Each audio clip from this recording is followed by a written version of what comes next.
moving on to Division 2, I suppose we'll start with your own county, Cork. I mean, you'd see this score and you'd think it's nearly a hurling score in many ways. I mean, Cork 217, Galway 322. I mean, I still don't know why this game wasn't shown on Allianz League Sunday. Absolutely baffling that we didn't get to see anything from this game at all, given the fact that it was so high score and there were so many goals. And like this, probably you were at the game, so I'd say this was probably what game of the week, surely. Like, it probably was, to be honest. It was a great occasion to be there. Like two attacking teams, no defensive crap or whatsoever. Both teams going for it. And I suppose Galway are kind of in a situation like us. They play nice football when there's no sweepers or whatsoever, but they can't defend either. Like there was a bit of that as well. Poor defending, great attacking. Like even from the start, Blake Murphy gets a goal in the first minute, and you're thinking, geez, you didn't expect that in the first minute, but then back to all the same car, could see the penalty. Shane Walsh converts it, and Galway right back in the game. But in fairness, Galway went 4 or 5 points up going down the home stretch in the first half. Cork actually came back into the game with points from Blake Murphy, John O'Rourke.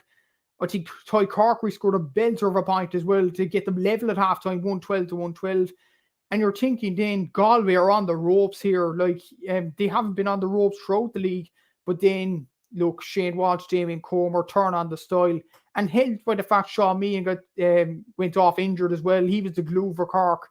Hopefully it won't be a long injury for him. And look, Galway cut us through like a bread to butter or knife to butter. And look, it was one-way traffic from them. But what I will say, in the last few minutes, Cork got two crucial scores that could define points difference towards the end.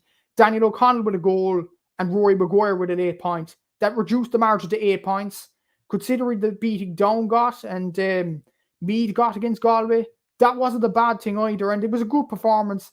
We're going into the last 3 games against rivals now. It's in our own hands. There's no one else to blame except ourselves if we go down. But that was a much more positive performance than the performance against Derry. But the worry is we performed poorly against Roscommon, bit of an improvement against Clare. Terrible performance against Derry, brilliant performance against Galway despite the 8-point loss. It's all about following it up now against Meath. It's crucial that we win that game. And Meath will be up for that game, no doubt about it. And look, Galway are a better team. They'll go up to Division 1 again. To be honest, Galway shouldn't be in Division 2. Like, in my opinion, they're all our contenders, considering the teams there. And two more words in the game. Shane Walsh, one of the best players in the country, 2-7 again. Outstanding player. And I think he's a bit underrated compared to the likes of Rian O'Neill and David Clifford. Maybe the fact he's playing in Division 2 this year. And another thing, just away from the match as well, the match programme was an absolute disgrace. I know it was a brilliant spectacle from the game, Galway and Cork, but the programme at the start, the Cork County Board actually printed the team from Derry last week. It could cause confusion in the media, confusion in the fans, confusion for the players as well, who had to wear different jerseys to what they were given on Friday night before the game. So, it was a mess there, and hopefully that'll be rectified over the next few years. Apparently it happens in other counties as well. That's the first time I've come across it in Cork, and hopefully it just gets rectified soon, because it was an absolute joke what happened in that regard on Saturday. But other than that, the football was entertaining, and it was a shame that Allianz League Sunday didn't show it. It was a shame it wasn't on GAA Go or TG Car Play or any of them streaming services.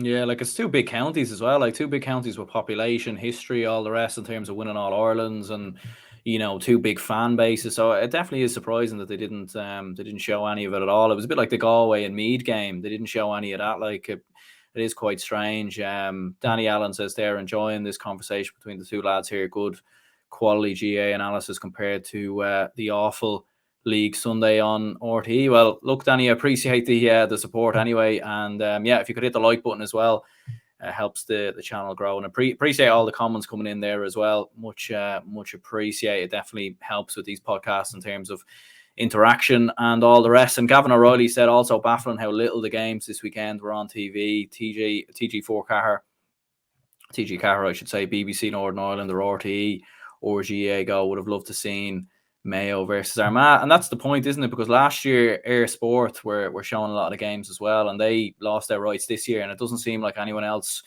has really filled in that spot. So it is a shame looking at the streaming services as well that we aren't seeing the excellence of the likes of Sam Ryan in Division 3, Blake Murphy in Division 2, Shane Walsh in Division 2, Emmett McMahon in Division 2, Garrett McKieran in the Division 4. He's a disgrace in its own way, and we have to rectify that. There has to be a way to show these games on television. Like only Roscommon and Down was shown in Division 2. Like even the likes of Offaly and Meath, I would have liked to see that game. I know it wasn't the most entertaining, but there was a controversial incident towards the game. I wouldn't want to see that for analysis for today's podcast here, but there was none of that. And, you know, it is a disgrace in its own right. And I suppose Virgin Media should really show GAA games. Like they're showing AFLW, I'm sure. So there's no reason they should show games. So it is a disgrace that these players aren't getting the recognition they deserve. And it has to be fixed sooner rather than later. Or else, like, players are just going to lose interest and go abroad or something like that. Yeah, absolutely. And Thomas Gallagher was saying there as well, LGFA stream all games and upload to YouTube. The GAA could do it, but seem to prefer fans going to games, even though it isn't possible for everyone. And yeah, like I understand you want to get fans to games. That's absolutely fine and all the rest. But, you know, maybe they could upload some of the games, you know, upload the highlights, for example. I don't see why they couldn't do that. I think, you know, you're seeing the likes of Sky Sports and all the rest and some other big, you know, major broadcasters and other sports uploading highlights of their games. And I understand you can't get cameras in every game. That's fair enough. You're not going to get, you know, you're not going to be able to show every game, but don't see why they couldn't at least show highlights, upload them to YouTube, all the rest. It would be a lot better for the fans, because it is, as you said, like it's very hard for fans to go to every game, especially for Galway fans traveling to Cork. You know, that's a long drive up and back. Like, you know, was there even many Galway fans there? I'd say there probably wasn't even that many, was there? There was a few, all right. They were shouting for Shane Walsh and Damien Cope. There was actually a few, all right, but there'd honestly be more Galway fans if, you know, it was an earlier game, maybe a 2 o'clock game. A 5 o'clock game is already enough in its own right, but even for a 7 o'clock game in Croke Park, I know we're going back to Dublin again, but this has happened over the last few years where Donegal are travelling to Croke Park in the next few weeks. Mayo travelled to Croke Park as well the last few weeks. Kerry did in the last few years. Travelling at a 7 o'clock throw-in. Like, that in its own way. The GAA have to fix that. And, you know, there isn't going to be much fans as a result. And this was even more of a disgrace, in all honesty, considering the game wasn't even shown on GAA Go. And because the Camogie was shown on YouTube. So there was no reason why this game couldn't have been shown. Like, the Camogie was actually shown live. There was no highlights or anything. It was live coverage on the Camogie's YouTube channel. And going back to the LGFA, they're the prime example. Like, they have Pen the Mambio. They have every game streamed. You have to pay a $5, but still, it's going to be streamed. And it's a brilliant service. The match programs for the LGFA, they announce the teams, and 1 to 15 are going to be playing by hook or by crook. So there's a lot the GAA could actually learn from the LGFA. I know people will say, oh, ladies football, this is the best quality, men's football, this and that. But LGFA, looking at preparation for the games, with streaming services, with match programs, the LGFA are ahead of the GAA at the moment.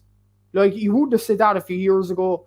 And yeah, they need to get their streaming sorted, they need to get their program sorted, and they need to get it sorted sharpish, because if the LGFA can do it, the GAA can. And I suppose, I think Darragh O'Connor said it, or maybe it was in your channel for the Sideline View or someone else's channel, maybe the GAA are a bit too stubborn over the last few years to follow example from the LGFA, but they have to bite their teeth now and bite their tongue and just follow the LGFA's example, because it's a brilliant way to show games, to show clarity to the fans, and ultimately to have a good spectacle and show some brilliant players the recognition they deserve, definitely. Thank you very much for watching this clip of the very most recent podcast uploaded on the channel. If you do enjoy this content, please leave a like and subscribe so you're notified every time I do drop a new upload, and it does very much help the channel grow and help the channel reach more people. So I very much would appreciate if you could leave a like and subscribe, and let me know down in the comments below what you thought of the video. You can also follow the page on Instagram, and you can also follow on Facebook, Twitter, Spotify. You can follow on all social media platforms as well. So if you're not already followed over there, go go over there and give the page a follow to help the channel grow as well. So I do very much appreciate anyone tuning in, and I'll see you all later.